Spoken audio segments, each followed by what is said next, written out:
നബിയോട് ചെന്ന് പറയാം. അപ്പൊ ഓരോരുത്തരും എങ്ങനെ നബിയോട് ചെന്ന് പറയാം? വിശപ്പോടുകൂടെ എത്ര ദിവസമാണ് നബി തങ്ങൾ ഇവിടെ ജീവിച്ച് നമ്മൾ ചെന്ന് പറയുമ്പോ മോശമല്ലേ? وشد من سغب أحشاءه وضوى تحت الحجارة كشح مترف الأدب. അവിടുത്തെ കുടലിന്റെ മുകളിൽ വയറിന്റെ മുകളിൽ കല്ല് കെട്ടിക്കൊണ്ട് എത്ര ദിവസമാണ് അവിടെ നിന്ന് വിശപ്പ് സഹിച്ചത്? ആ നബി തങ്ങളുടെ അരികിൽ ചെന്ന് എങ്ങനെ പറയും? വിഷമം. കൂട്ടത്തിൽ ഒരാളെ പറയും നമുക്ക് സഹിക്കുന്നില്ല, ഞാൻ പോയി പറയാൻ തീരുമാനിച്ചിരിക്കുന്നു.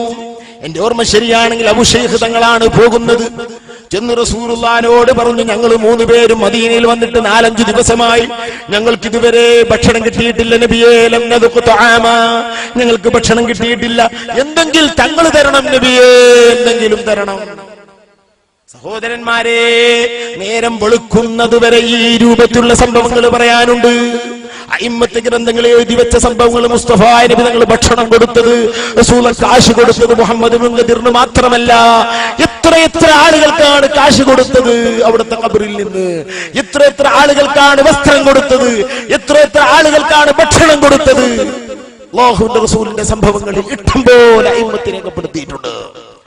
മഹാനായ അബൂശൈഖ് ഇതും പറഞ്ഞ് റൂമിലേക്ക് വരുമ്പോൾ, ഒരു ചെറിയ റൂമിൽ 3 പേരും കൂടെ ഉണ്ട്. മഹാനവറുകൾ പറയുന്നു, ഞാൻ റസൂലുള്ളാഹിനോട് സങ്കടം പറഞ്ഞിട്ടുണ്ട്. അപ്പൊ ഇവര് പറഞ്ഞു, സങ്കടം പറഞ്ഞിട്ടുണ്ടോ എങ്കിൽ ഭക്ഷണം ഇപ്പോൾ എത്തും, നാം ഇവിടെ കാത്തിരിക്കുക. രാത്രിയിൽ ഉറങ്ങാതെ നബിയുടെ ഭക്ഷണം കാത്തിരിക്കുകയാണ് ഈ 3 വലിയ പണ്ഡിതന്മാർ. അവർക്കിതൊന്നും ദൂരമായിരുന്നില്ല. ഇതൊക്കെ ദൂരമായ മനസ്സിന്റെ ഉടമകളായി നാം നിഫാഖിന്റെയും കാപ്പട്ടത്തിന്റെയും ഇടയിലേക്ക് ഇറങ്ങിപ്പോയി. നമുക്കിതൊന്നും ഉൾക്കൊള്ളാൻ കഴിയുന്നില്ല. നമ്മൾ ഇസ്ലാമിന്റെ വഴിയിലല്ല ഇപ്പോൾ ഉള്ളത് സഹോദരന്മാരെ. നമുക്കിതൊന്നും ഉൾക്കൊള്ളാൻ കഴിയാത്ത അവസ്ഥയായി. ഈ ഒരു മനസ്സ് നമുക്ക് ഉണ്ടാക്കിയെടുത്തത് ഇവിടെയുള്ള ബിദ്അത്ത് പ്രസ്ഥാനക്കാരാണ്. അതുകൊണ്ട് തന്നെയാണ് ബിദ്അത്തുകാരുമായി ബന്ധപ്പെട്ടവന്റെ ഈമാൻ ഉയരപ്പെടുമെന്ന് പറഞ്ഞത്. ഒരു പുത്തനാശയക്കാരന്റെ മുഖത്ത് നോക്കി മനസ്സറിഞ്ഞ് പുഞ്ചിരിച്ചാൽ ഈമാനിന്റെ മാധുര്യത്തെ അല്ലാഹു അവന്റെ മനസ്സിൽ നിന്ന് ഊരിക്കളയുമെന്ന് മുസ്തഫ നബി തങ്ങൾ പറഞ്ഞു. ഇതിലൊരാൾക്ക് സംശയമുണ്ടെങ്കിൽ ആർക്കെങ്കിലും സംശയമുണ്ടെങ്കിൽ ഇത് ചെയ്യുന്നവരുടെ അവസ്ഥയൊന്ന് പരിശോധിച്ചു നോക്കൂ. വഹാബികൾക്ക് സലാം പറഞ്ഞു കൂട്ടിപ്പിടിച്ചും അവരെ ചിരിച്ചു നടക്കുന്ന ആളുകളുടെ ഖൽബിൽ ഈമാനിന്റെ മാധുര്യം ഇല്ലാത്തതായി നമുക്ക് കാണാം. കാരണം അവരുടെ പ്രവർത്തനങ്ങൾ അങ്ങനെയാണ്. അവരോട് എന്ത് സത്യം പറഞ്ഞാലും ഒന്നും ഇങ്ങോട്ട് കൊളത്താതിരിക്കൂല, അവരെന്ത് പറഞ്ഞാലും നിങ്ങട്ട് എതിര് പറയാതിരിക്കൂല. വിദഅത്തുകാരോട് മനസ്സറിഞ്ഞ് ചിരിക്കുന്നവന്റെ മനസ്സിൽ നിന്ന് ഈമാനിന്റെ മാധുര്യം എടുത്ത് വലിച്ചെറിയപ്പെടും. നോക്കി, നിങ്ങൾ ഭക്ഷണം പറഞ്ഞിട്ട് കൊണ്ടുതരുന്ന ഉറപ്പിച്ച് വലിയ പണ്ഡിതന്മാർ കാത്തിരിക്കുന്നു. മുസ്തഫ നബി അത്രയും ഉയർന്നിട്ടുണ്ട്. ദുനിയാവ് തരാനാണോ വിഷമം? അല്ലാഹുവിന്റെ റസൂലുള്ളാഹി തങ്ങളോട് ഞാൻ ഈ വിഷമം പറഞ്ഞിട്ടുണ്ട്. അവിടെ വന്നിരിക്കുന്നു അബൂശൈഖ് തങ്ങൾ, ത്വബറാനി തങ്ങൾ, മുഖർരി തങ്ങൾ 3 പേരും കൂടെ കാത്തിരിക്കുന്നു നബി തങ്ങളുടെ ഭക്ഷണത്തെ. അതാ 1-2 മണിക്കൂർ കഴിയുമ്പോൾ വാതിലിൽ മുട്ടുന്നു. വാതിൽ തുറന്നു നോക്കുമ്പോൾ ഒരു സഹോദരൻ, തന്റെ കൂടെ അബ്ദാൻ, തന്റെ 2 ദാസന്മാർ, അടിമകളുണ്ട്. അവർ രണ്ടാളുടെ കയ്യിൽ 2 പാത്രങ്ങളുണ്ട്, 2 ടിപ്പി പാത്രങ്ങളുണ്ട്, അതിൽ ഭക്ഷണമുണ്ട്. ഇത് കൊണ്ടുവന്നിട്ട് ഇവരുടെ മുമ്പിൽ വെച്ച് കൊടുക്കുകയാണ്. ഇവർ ആശ്ചര്യപ്പെട്ടു. ഈ റൂമിൽ ഞങ്ങളുള്ളത് എങ്ങനെ നിങ്ങൾ അറിഞ്ഞു? ഞങ്ങൾക്ക് വിശക്കുന്നത് എങ്ങനെ നിങ്ങൾ അറിഞ്ഞു? ആ സഹോദരൻ പറയുന്നു, ഞാൻ മദീനക്കാരനാണ്, ഞാനൊരു സയ്യിദ് കുടുംബത്തിൽപ്പെട്ടവനാണ്. അശകൗതും ജുഅകും ഇലാ റസൂലില്ലാഹ്, നിങ്ങളുടെ വിശപ്പ് നിങ്ങൾ റസൂലുള്ളാഹിനോട് പറഞ്ഞിരുന്നോ? ഞാൻ പറഞ്ഞിട്ടില്ല, ഞാനും പറഞ്ഞിട്ടില്ല, മൂപ്പര് പറഞ്ഞിരുന്നു. എന്നാൽ ഞാൻ ഉറങ്ങിക്കൊണ്ടിരിക്കുമ്പോൾ എന്റെ വലിയുപ്പന്റെ അരികിൽ വന്നിട്ട് പറഞ്ഞു, 3 പണ്ഡിതന്മാർ ഇന്നാലിന്ന റൂമിൽ കഴിയുന്നുണ്ട്, അവർ വിശക്കുന്നുണ്ട്, അവർക്ക് നീ ഭക്ഷണം ഉണ്ടാക്കി കൊടുക്കണം മോനെ. ഞാൻ ഉണർന്ന് ഭക്ഷണമുണ്ടാക്കി നിങ്ങൾക്ക് ഭക്ഷണം കൊണ്ടുവന്നതാണ്. മദീനയിൽ നിന്ന് പിരിയുന്നവരെ ഇനി നിങ്ങളുടെ ഭക്ഷണങ്ങൾ എന്റെ കയ്യിലാണ്. മുഅ്മിനെ ചിന്തിക്കണം, മുസ്തഫ നബി തങ്ങളുടെ മഹബ്ബത്ത്, സ്നേഹം അവിടെ ആരെയും തള്ളിക്കളയുകയില്ല. സാമ്പത്തികമായി ഞെരുക്കമുള്ളവർ റസൂലുള്ളാഹി തങ്ങളോട് സങ്കടം പറയുക. അസ്അലാനി തങ്ങൾ പറയുന്നു, ഞങ്ങളൊരു കടൽ യാത്രയിലാണുള്ളത്. കപ്പലങ്ങ് വലിയ കാറ്റ് വന്ന് കപ്പലിനെ അമ്മാനമാടുകയാണ്. പായക്കപ്പലല്ലേ, മറിയാൻ പോകുന്ന ഒരു ഭാഗത്തേക്ക് ചെരിയുന്നു, വീണ്ടും മറിയുന്നു. ഞങ്ങൾ അതിൽ കിടന്ന് മറിയുകയാണ്. ഇതാ കപ്പൽ മറിയാൻ പോകുന്നു എന്ന് കണ്ടപ്പോൾ കപ്പലിലുള്ള പണ്ഡിതന്മാരും പാമരന്മാരും വിളിക്കാൻ തുടങ്ങി, വാ മുഹമ്മദാ, യാ റസൂലല്ലാഹ്, നബിയേ നബിയേ നബിയേ എന്ന് വിളിക്കാൻ തുടങ്ങി. ആ വിളി അങ്ങ് നടക്കുമ്പോൾ ആ കൂട്ടത്തിൽ മൊറോക്കോക്കാരനായ ഒരു പണ്ഡിതൻ ഉണ്ടായിരുന്നു, ഒരു സൂഫി ഉണ്ടായിരുന്നു. അദ്ദേഹം പറഞ്ഞു, മിണ്ടല്ലേ മിണ്ടല്ലേ മിണ്ടല്ലേ മിണ്ടല്ലേ, ആരും മിണ്ടല്ലേ. ഞാൻ അല്ലാഹുവിന്റെ റസൂലിനെ ഇപ്പോൾ കണ്ടു, ഞാൻ കാണുന്നു. ഞാൻ പറഞ്ഞു, നബിയേ, ഈ സമൂഹം വിഷമിക്കുന്നത് തങ്ങൾ കാണുന്നില്ലേ? തങ്ങളെ പേരല്ലേ ഇവർ വിളിക്കുന്നത്? അതെ, ഞാൻ കണ്ടിട്ടുണ്ട് മോനെ. യാ സിദ്ദീഖ്, അബൂബക്കർ, നീ കടലിലേക്ക് ഇറങ്ങി ആ കപ്പലിന്റെ മുൻഭാഗം പിടിക്കണം, കരവരെ അവരെ നീ കൊണ്ടുപോകണം എന്ന് റസൂലുള്ളാഹി പറഞ്ഞു. സിദ്ദീഖ് തങ്ങൾ കപ്പലിന്റെ അടിഭാഗത്ത് പിടിച്ചിരിക്കുന്നു. നിങ്ങൾ പേടിക്കല്ലേ എന്ന് മൊറോക്കോക്കാരനായ ആ സൂഫി വര്യൻ തന്റെ കശ്ഫ് കൊണ്ട് തന്റെ കണ്ണിൽ കണ്ട വിവരം അങ്ങ് പറയുന്നു. അസ്അലാനി പറയുന്നത് കേട്ടപ്പോൾ ഞങ്ങൾ അടങ്ങി. വലിയ കാറ്റുണ്ടെങ്കിലും കപ്പൽ അവിടെ നിന്നുപോയി. കപ്പൽ നിന്നു. സഹോദരന്മാരെ, പിന്നെ കരവരെ കപ്പലിന് ഒരു വിഷമവുമില്ല. കാറ്റൊക്കെ ഉണ്ടെങ്കിലും കപ്പൽ ഒരു ഭാഗത്തേക്ക് ചെരിയുന്നില്ല. സിദ്ദീഖ് തങ്ങളെ വിട്ടുകൊണ്ട് റസൂലുള്ളാഹി സഹായിച്ചു. ഇങ്ങനെ എത്ര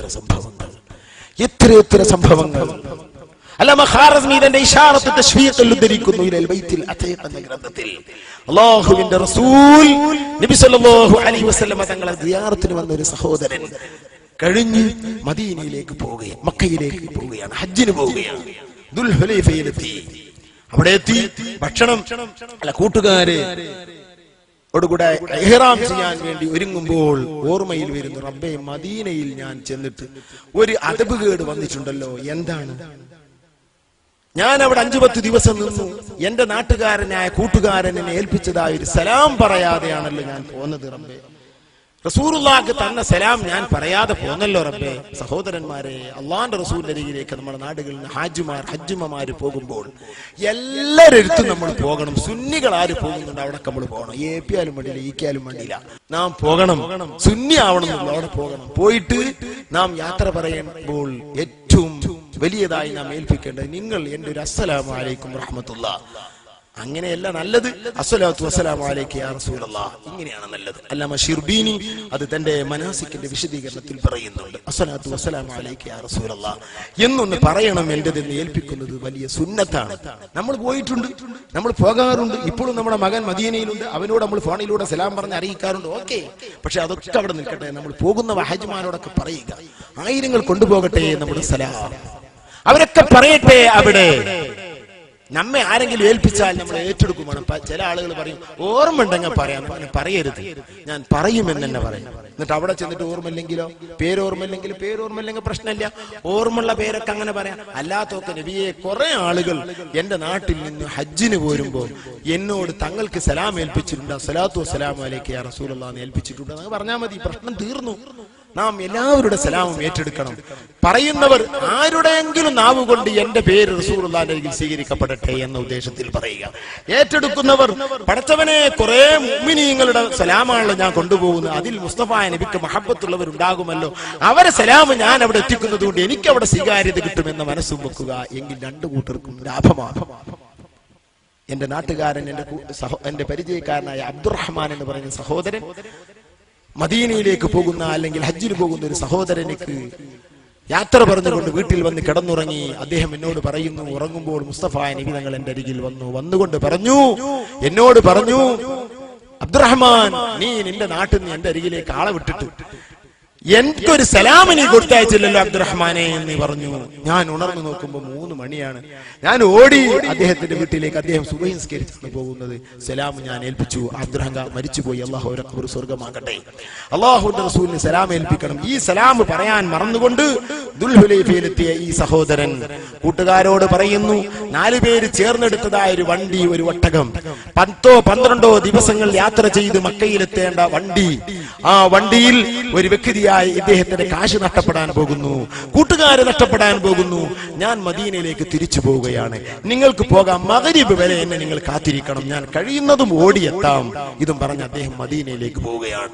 ദുൽഹുലൈഫയിൽ നിന്ന് അന്ന് ആധുനിക വണ്ടികളില്ലാത്ത അക്കാലത്ത് കാൽനടയായി മദീനയിൽ എത്തുമ്പോഴേക്കും മഗ്രിബാവുകയാണ്. തിരിച്ചു വരാൻ മഗ്രിബിന് പോയിട്ട് അവിടെ എത്തുമ്പോൾ തന്നെ മഗ്രിബാവുകയാണ്. നിസ്കാരം കഴിഞ്ഞ് റസൂലുള്ളാഹിക്ക് സലാം ഏൽപ്പിച്ചിട്ട് സങ്കടം വരികയാണ്. കൂട്ടുകാർ പോയി, കാശില്ല, ഇനി എങ്ങനെയാണ് മദീനയിലെത്തുക, എങ്ങനെയാണ് മക്കയിലെത്തുക, എങ്ങനെയാണ് ഹജ്ജിനെത്തുക, എനിക്ക് പറ്റിയ കൂട്ടുകാരന് കിട്ടുമോ, വണ്ടി കിട്ടുമോ? ഈ വേവലാദികൾ മനസ്സിൽ വന്ന് മാനസികമായി തകർന്നുകൊണ്ട് മദീന പള്ളിയിൽ അദ്ദേഹം കിടന്നുറങ്ങുകയാണ്. ഉറങ്ങുമ്പോൾ അല്ലാഹുവിന്റെ റസൂല് വരുന്നു, എന്നിട്ട് വിളിക്കുന്നു, യാ അബൽ വഫാ, യാ അബൽ വഫാ, അബുൽ വഫാ എന്ന് എന്നെ വിളിച്ചു. ഫഖുൽതു ലസ്തു ബി അബുൽ വഫാ യാ റസൂലല്ലാഹ്, എന്റെ പേര് അബുൽ വഫാ എന്നല്ല നബിയേ. വീണ്ടും പറഞ്ഞു, യാ അബുൽ വഫാ, നബിയെ എന്റെ പേര് അബുൽ വഫാ എന്നല്ല. വീണ്ടും പറഞ്ഞു, യാ അബുൽ വഫാ, നബിയെ എന്റെ പേര് അബുൽ വഫാ അല്ല. അപ്പോൾ അബുൽ വഫ എന്നൊരു പേരുണ്ട്, അതിനൊരു അർത്ഥവുമുണ്ട്. അർത്ഥം എന്താണ്? എന്ത് ഏറ്റെടുത്താലും പൂർത്തിയായി നടത്തുന്നവൻ എന്നൊരു അർത്ഥമുണ്ട്. ആ അർത്ഥത്തിലാണ് നബി വിളിക്കുന്നത്. ഏറ്റെടുത്ത സലാം വീട്ടിയവനെ എന്നാണ് വിളിക്കുന്നത്. ഇദ്ദേഹം അങ്ങോട്ട് ചിന്തിച്ചില്ല. ഇദ്ദേഹം ഉറക്കത്തിൽ ഇത് എന്നെ പേര് വിളിക്കുന്നു എന്ന് മനസ്സിലാക്കി, ഞാൻ അബുൽ വഫയല്ല, ഞാൻ അബുൽ വഫയല്ല, ഞാൻ അബുൽ വഫയല്ല എന്ന് 3 പ്രാവശ്യം റസൂലുള്ളാഹിയുടെ വാക്കിന് മറുപടിയായി പറഞ്ഞു. ഇത് പറഞ്ഞപ്പോൾ റസൂലുള്ളാഹി പറയുന്നു, നീ അബുൽ വഫ തന്നെയാണ്, നീ അബുൽ വഫ, നീ ഏറ്റെടുത്തത് പൂർത്തിയാക്കുന്നവനായത് കൊണ്ടല്ലേ കൂട്ടുകാര് നഷ്ടപ്പെട്ടിട്ടും നീ ദുൽഹുലൈഫയിൽ നിന്ന് ഇങ്ങോട്ട് വിഷമം താണ്ടിക്കൊണ്ട് വന്നത്, നീ കരാറുകൾ പൂർത്തിയാക്കി വിട്ടുന്നവൻ തന്നെയാകുന്നു. ഉടനെ ഇദ്ദേഹത്തിന് അത് ഓർമ്മയാവുകയാണ്. ഉറക്കത്തിലല്ലേ ഇദ്ദേഹം റസൂലുള്ളാഹിനോട് പറഞ്ഞു, നബിയെ എന്റെ കൂട്ടുകാര് പോയി, 12 ദിവസം വണ്ടി കിട്ടിയാൽ തന്നെ 10-12 ദിവസം വരുന്ന ആ ദുർഘടം പിടിച്ച യാത്രയിൽ ഒത്ത കൂട്ടുകാരെനിക്കില്ല, വണ്ടിക്ക് കാശെനിക്കില്ല, ഞാൻ ആകെ വിഷമത്തിലാണ് നബിയെ. റസൂലുള്ളാഹി പറയുന്നു, എഴുന്നേൽക്കുക. ഞാൻ എഴുന്നേറ്റ് നിന്നു. എന്റെ 2 തോളം കൈയും റസൂലുള്ളാഹിന്റെ കൈ കൊണ്ട് പിടിച്ചു, എന്നെ ഇങ്ങനെ പൊക്കുകയാണ്. എന്നിട്ട് അവിടെ വെച്ചു. ഫസ്തൈഖൽതു, ഞാൻ ഉണർന്നു നോക്കുമ്പോൾ വാന ഫിൽ ഹറമി ശരീഫിൽ മക്കി, ഞാൻ മക്കയിലെ ഹറമിലാണ്, മദീനയിലല്ല. എന്റെ മുമ്പ് യാത്ര ചെയ്ത കൂട്ടുകാർ ദിവസങ്ങൾക്ക് ശേഷമാണ് എത്തുന്നത്. ഈ രൂപത്തിൽ അയിമ്മത്ത് ധരിച്ച ചരിത്രങ്ങൾ 1 അല്ല 2 അല്ല 10 അല്ല 100 അല്ല. ഏത് പട്ടണത്തിനും നബിയിലേക്ക് കൈ കാണിച്ചാൽ ഫലമുണ്ടായിരിക്കും. എത്ര സംഭവം. മകളെ കല്യാണം തീരുമാനിച്ചിട്ട് കാശില്ലാതെ വിഷമിച്ച ഒരു വലിയ പണ്ഡിതനെ സഹായിച്ചത് കാണാം. ഇമാം നബഹാനി തന്റെ ഷവാഹിദുൽ ഹഖിൽ ഉദ്ധരിക്കുന്നു ആ സംഭവം. നമ്മൾ ആരോടും പറയില്ല, നമ്മൾ ആരോടും ചെയ്യൂല. എന്റെ ഒരു പരിചയക്കാരൻ അല്ലാഹുവിന്റെ റസൂലിന്റെ അരികിൽ ചെന്ന് പറഞ്ഞു, എനിക്കൊരു സാലിഹായ പെണ്ണിനെ തരണം നബിയേ.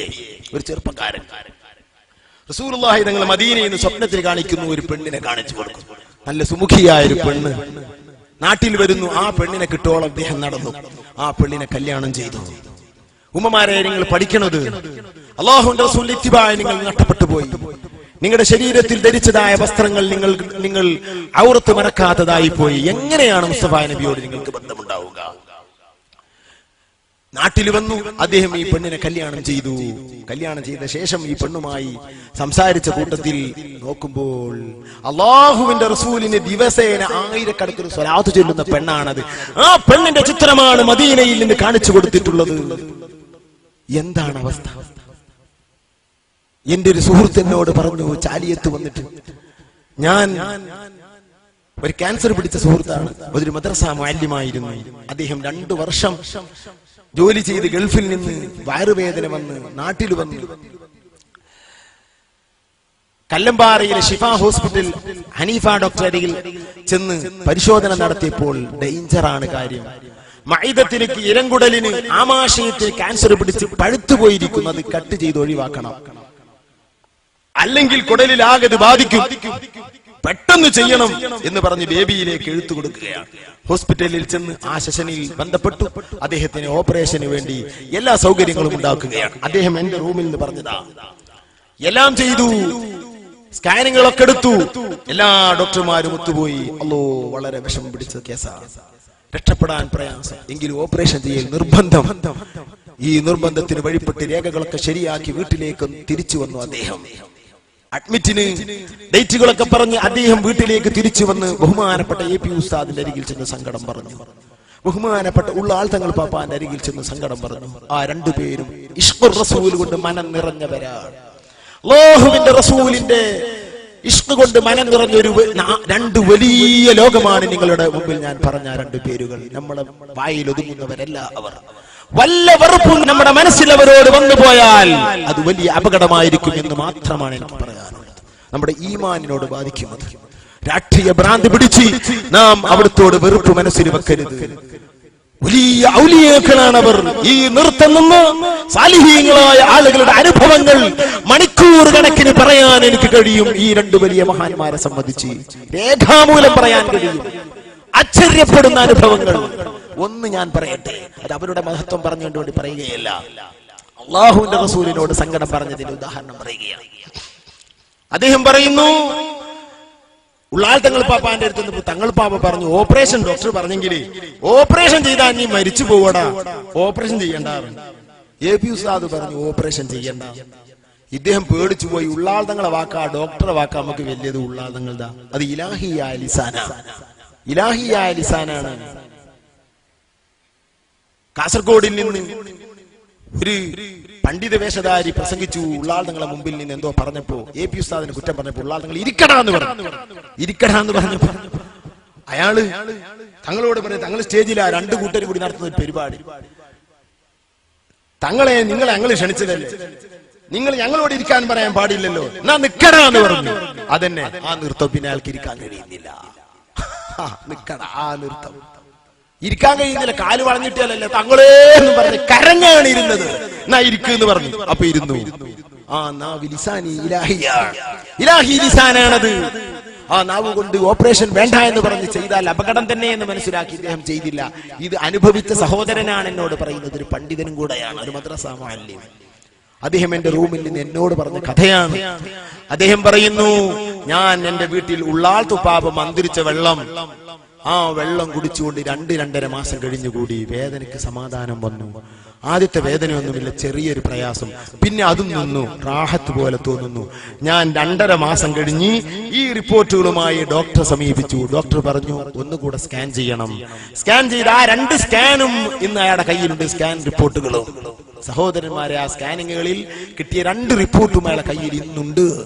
രണ്ടാമത്തതിൽ അദ്ദേഹത്തിന്റെ ഇരങ്കുടലിന് ക്യാൻസർ ഇല്ല. അതാ കുടലിന്റെ ഉള്ളിൽ ചെറിയൊരു ഉണര് പൊട്ടിയ പോലെ ഒരു ചെറിയ മുറിവ് മാത്രമേ ഉള്ളൂ. നിങ്ങളുടെ കുടലിന് ക്യാൻസർ ഇല്ല. ആദ്യം ക്യാൻസർ വിധി പറഞ്ഞ അതാ ബേബിയില് ഉയർന്ന ഡോക്ടർ തന്നെയാണ് പറയുന്നത്, നിങ്ങൾ എന്ത് ചികിത്സയാണ് ചെയ്തത്? ഞാനൊന്നും ചെയ്തിട്ടില്ല. AP ഉസ്താദ് കാന്തപുരത്തെയും ഉള്ളാൾ തങ്ങളെയും സമീപിച്ചു. അവരുടെ ദുആയും അവരുടെ പ്രാർത്ഥനയുമാണെന്ന് പറഞ്ഞു. ഉടനെ തന്നെ ആ ഡോക്ടർ പറയുന്നു, കാന്തപുരത്തെ എനിക്കറിയാം. കാന്തപുരത്ത് അറിയാത്തവരില്ല. അറിയാത്തവർ ലോകത്ത് ഏറ്റവും വലിയ മണ്ടനുമാണ്. അങ്ങനെയാണ് സംഭവമുള്ളത് സഹോദരന്മാരെ. എല്ലാവർക്കും അറിയാം മനുഷ്യനെ. ഞാനിപ്പോ അതിലേക്ക് കടക്കുന്നില്ല. കാന്തപുരത്തെ എനിക്കറിയാം. ബേബിയിൽ ഡോക്ടർ പറയാം, അവർക്കൊക്കെ അവിടെ അറിയും. ഹാർട്ട് പരിശോധനയ്ക്ക് വേണ്ടി ഞാൻ ബേബിയിൽ പോയിരുന്നു. അവിടെ അങ്ങനെ ഏക്കറ്റ് ഇരിക്കാണ്. നിങ്ങൾക്ക് മനസ്സിലാവുന്ന ഏക്കറ്റാണ്. ഞങ്ങളുടെ പറയും ഒന്നും പിടുത്തം കിട്ടാതിരിക്കാൻ ഏക്കറ്റ് ഇരിക്കാണ്. ഞാൻ അങ്ങനെ എന്ത് ചാലിയ മുദ്രിസ് അവിടെ ബേബി ഹോസ്പിറ്റലിൽ അവിടെ ഇരുന്നാൽ മതി. അതൊന്നും പറയാൻ പറ്റില്ല. അത് നമ്മളെ കുട്ടികളുടെ അടിയിൽ പോയിട്ട് ഞാൻ മുദ്രിസാന്ന് പറഞ്ഞാൽ നിങ്ങൾ ഇരുന്നോളിന്ന് അറിയാം. ആ വലിയ സ്ഥാപനങ്ങളും ചെന്നാൽ അവരങ്ങ് നമ്മളെ പരിഗണിക്കാൻ പറ്റൂല. ഞാൻ അവിടെ അങ്ങനെ ഇരിക്കുകയാണ്. വിളിക്കുമ്പോ വിളിക്കും, പടച്ചോനെ ദർസുണ്ട്, സബക്കുണ്ട്, ഇതൊക്കെ ചിന്തയുണ്ട്. ഇതിങ്ങനെ ഇരിക്കുമ്പോ കണ്ട് അൽഹംദുലില്ലാ AP ഉസ്താദ് കയറി വരുന്നു ബേബി ഹോസ്പിറ്റലിലേക്ക്. അതിന്റെ ബേബിയുടെ മുതലാളിയും അതിന്റെ ഉടമയും മുന്നിലുണ്ട്. ഉസ്താദ് അങ്ങനെ പോയി. എന്റെ അടുത്തെത്തിയപ്പോ ഞാൻ അസ്സലാമു അലൈക്കും കൈമുത്തി. എന്താ അവിടെ? എനിക്ക് നെഞ്ചിനൊരു വേദന. എന്താ ഹാർട്ടിന് എന്തോ കംപ്ലൈന്റ് ഉണ്ട് എന്ന് തോന്നുന്നു. പരിശോധിക്കാൻ വന്നാണ്. ഒരു എക്കോ ടെസ്റ്റോ എന്താണ് പറയാന് പേരുണ്ട്, അതിന് വന്നാണ്. ഉസ്താദ് പറഞ്ഞു നിങ്ങൾക്ക് അതൊന്നും ഇല്ല. ഉസ്താദ് അങ്ങോട്ട് പോയി. അപ്പൊ ഉസ്താദ് അവിടെ ജലം ശുദ്ധി ചെയ്യുന്ന ഒരു സംവിധാനം ഇപ്പൊ മർക്കസിൽ ഉണ്ടാക്കിയിട്ടുണ്ട്. അതിന്റെ ഒരു ചെറിയ കുട്ടി സൗകര്യം തന്നെ ഉള്ളൂ. എവിടെയുണ്ട്? ഈ ബേബിയിലുണ്ട്. അന്ന് മർക്കസിൽ അത് ഉണ്ടാക്കിയിട്ടില്ല. അതിന്റെ രൂപങ്ങളൊക്കെ അറിയാൻ ഇതിന്റെ ഉടമയുമായി മനസ്സിലാക്കാൻ വേണ്ടി വന്നതാ. ഇവര് ഓഫീസർമാരൊക്കെ ഉണ്ട്. എല്ലാവരും കൂടെ അങ്ങനെയാണ് നടന്നുപോയി. ഉസ്താദ് അത് കഴിഞ്ഞ് ഒരു 10 മിനിറ്റ് കഴിഞ്ഞപ്പോഴേക്കും തിരിച്ചു വരുന്നു. എന്റെ കൈ പിടിച്ചു. നിങ്ങളുടെ ഡോക്ടർ ആരാന്ന് ചോദിച്ചു. എനിക്ക് ഡോക്ടറെ പേരൊന്നും അറിയില്ല. ഉസ്താദിനല്ല ഹോസ്പിറ്റലിന്റെ സ്വഭാവക്കാരുള്ളൂ. എനിക്ക് അങ്ങനെ നിയമങ്ങളൊന്നും അറിയില്ല. എനിക്കറിയില്ല ഉസ്താദെ, ഹാർട്ടിന്റെ വിഭാഗത്തിൽപ്പെട്ട ആളാണെന്ന്. എന്നാ സാറില്ല, ഞാൻ പോട്ടെ എന്ന് പറഞ്ഞു. ഉസ്താദ് പോയി ചെയ്തു. സഹോദരന്മാരെ, വരിക്ക് വരി ആളുകൾ ഇരിക്കുന്നു. അതാ ഒരു 2 മിനിറ്റ് കഴിയുമ്പോ മുഹമ്മദ് ഹസനി ഇവിടെ വിളിക്കുന്നു. ചെന്ന് ടെസ്റ്റ് കൊടുത്ത് വിവരങ്ങൾ കിട്ടി ഞാൻ പോന്നു. ഉസ്താദിന്റെ സ്വാധീനമാണത്. എല്ലാവർക്കും അറിയും. ബേബിയും എല്ലാ ഏത് ലോകത്ത് ഉസ്താദിനെ അറിയും. അബുദാബിയിലെ ഒരു വലിയ അറബിയുടെ അരികിൽ അയാൾ ലക്ഷങ്ങൾ ദീനിന് കൊടുക്കുന്ന ആളാണ്. സുന്നി സെന്ററിന്റെ പിരിവിന് പോയപ്പോ ഞാൻ പോയി ഉസ്താദിന്റെ എഴുത്തുമായി കൊടുത്തു. ഷെയ്ഖ് അബൂബക്കർ റജ്ജാൽ മുംതാസ്. ഷെയ്ഖ് അബൂബക്കർ എനിക്ക് പരിചയമുണ്ട്, നല്ല മനുഷ്യനാണ്, എനിക്ക് പരിചയമുണ്ടെന്നായിട്ട് ആദ്യം 100 റിയാൽ എന്ന അറബി, 500 റിയാൽ എന്ന ഈ എഴുത്ത് കാണിച്ചു കൊടുത്തു. എനിക്കല്ല, എന്റെ സുന്നി സെന്റർ. ഉസ്താദിന്റെ പേരിൽ ഈ പേരറിയാത്തവരില്ല. നഷ്ടപ്പെട്ടവരെ ശ്രദ്ധിക്കുക. ആഖിറത്തിൽ രക്ഷപ്പെടാൻ പറ്റിയ ഒരു മാർഗമാണ് അവിടുത്തെ മുഖവും അവിടുത്തെ റൂട്ടും അവിടുത്തെ സ്നേഹവും. വെറുത്താൽ അപകടമാണ്. നമുക്ക് അവർക്ക് വലിയ നഷ്ടമൊന്നുമില്ല. കാന്തപുരത്ത് എനിക്ക് പരിചയമുണ്ട്. ഉള്ളാൾ തങ്ങൾ എന്ന് പറഞ്ഞ ആളെ എനിക്കറിയില്ല. ഈ ഡോക്ടർ പറയുന്നു, അദ്ദേഹത്തിന്റെ അഡ്രസ് ഒന്ന് തരുമോ? ഈ സഹോദരന്റെ കയ്യിൽ നിന്ന് അഡ്രസ് എഴുതി വാങ്ങുന്നു. ഈ ബേബി ഹോസ്പിറ്റലിലെ ഈ സെഷനിലെ ഉയർന്ന ഡോക്ടർ. എന്തിനാ ഡോക്ടർ അഡ്രസ് വാങ്ങുന്നത്? ഒരു പരിപാടി കൊണ്ടാനാ? ഉള്ളാൾ തങ്ങൾ ആ മുസ്ലിമായ സഹോദരന് ഒരു നാട്ടിലൊരു ദ്വായ സമ്മേളനം അതിനുണ്ടാകാനാണോ? അല്ല, അയാൾക്ക് താങ്ങാത്ത പെട്ടങ്ങള് ഇവിടെ താങ്ങിയത് കണ്ടപ്പോ എനിക്കും ഇതേപോലെ മാറാത്ത കുറെ പറയണ്ട. അതിലൂടെ പോണം എന്നുള്ള ആൾക്കാർ എത്ര മുസ്ലിങ്ങളാ ഉള്ളാളത്തെ പാപ്പന്റെ അടുത്ത് വരുന്നത്. അതിനൊക്കെ പ്രായമായി ചെന്നൊന്ന് ദ്വാ ചെയ്യിപ്പിച്ചോ സഹോദര. വിജയമാണ്, വിജയമാണ്. വെറുപ്പ് വെച്ചാൽ വല്ലതും പറഞ്ഞിട്ടുണ്ടെങ്കിൽ അള്ളാഹുവിനോട് തൗബ ചെയ്യുകയും അവിടെ തരികിൽ ചെന്നിട്ട് പൊരുത്തപ്പെടുകയും ചെയ്തില്ലെങ്കിൽ ഈമാനം തട്ടിപ്പോകും. അത് അപകടമാണ്. അപ്പോ ഡോക്ടർ ഇത് പറഞ്ഞു. അൽഹംദുലില്ലാഹ്, ഇദ്ദേഹത്തിന്റെ രോഗമില്ല, ക്യാൻസർ ഇല്ല. അയാൾ 2ാമത് ഗൾഫിലേക്ക് തിരിച്ചുപോയി. 2 വർഷത്തോളം ജോലി ചെയ്തതിന് ശേഷം വയറിന് വേദന വീണ്ടും വന്നു. അദ്ദേഹം എന്നോട് പറയുന്നു, വയറിന് വേദന വന്നു, ഒരു പരിഹാരവുമില്ല. ഒരാള് പറഞ്ഞു, നിങ്ങള് ഒരു 19 ദിവസം ബിസ്മി കൊണ്ടുള്ള ഒരു ദിക്ർ പറഞ്ഞു കൊടുത്തു. അതെങ്ങനെ എനിക്ക് അറിഞ്ഞൂടാ. അയാൾ അത് ചൊല്ലാൻ വേണ്ടി അറബിയോട് സമ്മതം ചോദിച്ചു. മദീനയിൽ പോയി ചെല്ലണം. അറബി പറഞ്ഞു, പോയിക്കോ, എന്റെ രോഗല്ലേ. 19 ദിവസം മദീനയിൽ നിന്നു. മദീനയിൽ അദ്ദേഹം 19 ദിവസം നിൽക്കുമ്പോൾ പല അനുഭവങ്ങളും ഉണ്ടായതായി അവരെന്നോട് പറഞ്ഞു. അക്കൂട്ടത്തിൽ പറഞ്ഞു, എനിക്ക് റസൂലുള്ളാഹി തങ്ങൾ അതാ മദീനയിൽ നിന്ന് കാണിച്ചു തരുന്നു. മർക്കസ് സഖാഫത്ത് സുന്നിയ എന്ന കോളേജ്, അതിൽ സ്വഹീഹുൽ ബുഖാരി. സഹോദരന്മാരെ, 700ഓളം പണ്ഡിതന്മാർക്ക് ലോകപ്രസിദ്ധ ഗ്രന്ഥമായ സ്വഹീഹുൽ ബുഖാരി AP ഉസ്താദ് ക്ലാസ് എടുക്കുന്നത് എനിക്ക് റസൂലുള്ളാഹി കാണിച്ചു തന്നു. എന്നിട്ട് പറയുന്നു, നീ അവിടെ പോയിട്ട് ദുആ ചെയ്യിപ്പിക്കുക. അദ്ദേഹം എന്നിട്ട് വന്നതാ നാട്ടിൽ. എന്നിട്ട് ആ സഹീഹുൽ ബുഖാരിയുടെ ക്ലാസ്സിൽ പോയി ദുആ ചെയ്യിപ്പിച്ചിട്ട് ചാലിയത്ത് വന്ന് അദ്ദേഹം ഞങ്ങളുടെ സദസ്സിൽ നിന്ന് ദുആ ചെയ്യിപ്പിച്ചു. എന്നിട്ട് എന്നോട് സീക്രട്ടായി കുറച്ച് കാര്യങ്ങൾ പറയാനുണ്ടെന്ന് പറഞ്ഞ് റൂമിൽ വെച്ച് പറഞ്ഞതാ. ഇങ്ങനെ പരസ്യമായി പറയുന്ന ആൾക്ക് പൊരുത്തുണ്ടോ എനിക്കറിയില്ല. അയാളെ പേരിപ്പോ വിടാൻ പറയില്ല. വേണമെങ്കിൽ ഞാൻ അയാളെ നിങ്ങളെ കൊണ്ടയാക്കി തന്നെ സംശയമുള്ളവർക്ക്. അല്ലാഹുവിന്റെ റസൂലിനോട് സങ്കടം പറയുന്നവർക്ക് പരിഹാരമുണ്ടെന്നാണ് ഞാൻ പറഞ്ഞത്. നബി തങ്ങൾ പരിഹാരമുള്ളവരിലേക്ക് എത്തിച്ചു തരും. എത്ര സംഭവങ്ങൾ, എത്രയോ സംഭവങ്ങൾ അങ്ങനെയുണ്ട്. നബി സല്ലല്ലാഹു അലൈഹി വസല്ലം തങ്ങൾ പ്രയാസങ്ങൾ തീർത്തു കൊടുത്തത്, ബുദ്ധിമുട്ടുകൾ അകറ്റിക്കൊടുത്തത്, സാമ്പത്തികമായി ഞെരുങ്ങുന്നതായ സഹോദരൻ രാജാവിന്റെ അരികിൽ ചെന്ന് അത് രാജാവിനെ സംബന്ധിച്ചൊരു കവിത എഴുതുന്നു. എന്നിട്ട് ആ കവിതയൊന്ന് രാജാവിനെ പുകഴ്ത്തി പാടിയാൽ എന്തിനു വന്നു എന്ന് ഈ പണ്ഡിതനോട് ചോദിക്കും.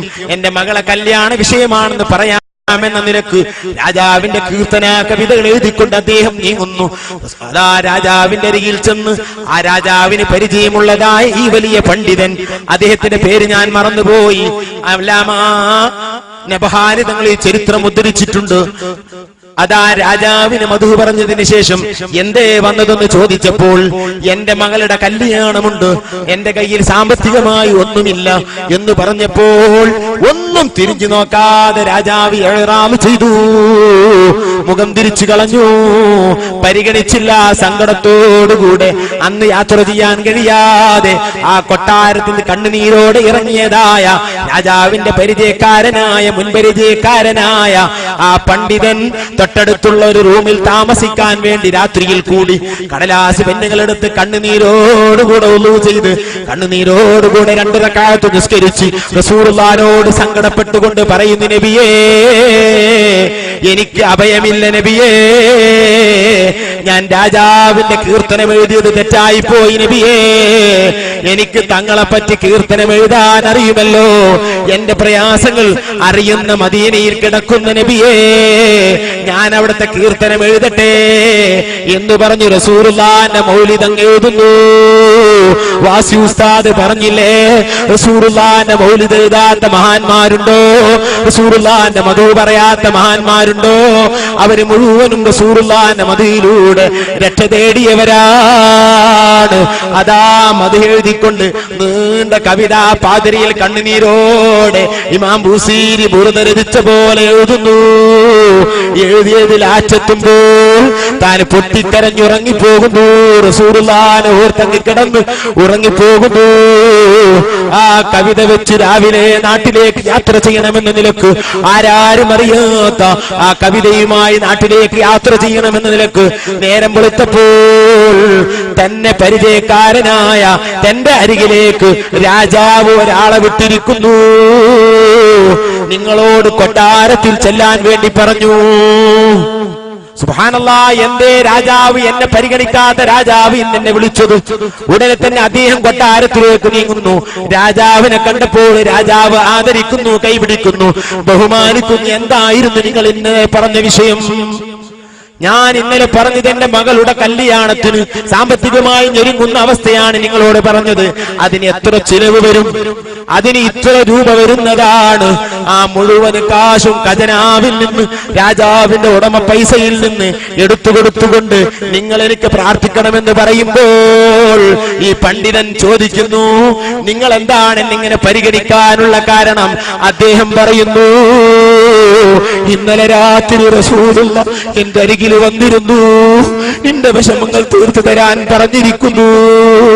സഹോദരന്മാരെ, നമ്മുടെ വിഷമങ്ങൾ മദീനയിലേക്ക് പറയൂ, തങ്ങളോട് പറയൂ, തങ്ങളോട് പ്രയാസം പറയൂ. കൂലി തങ്ങൾ ബാബ അതാ സദസ്സിൽ വന്നാൽ യാ റസൂലല്ലാഹ്, യാ റസൂലല്ലാഹ് എന്ന് വിളിക്കുമ്പോൾ അത് ഉച്ചത്തിലായി പോയി, അത് ഇറക്കയായി പോയി എന്നൊന്നും ചിന്തിക്കരുത്.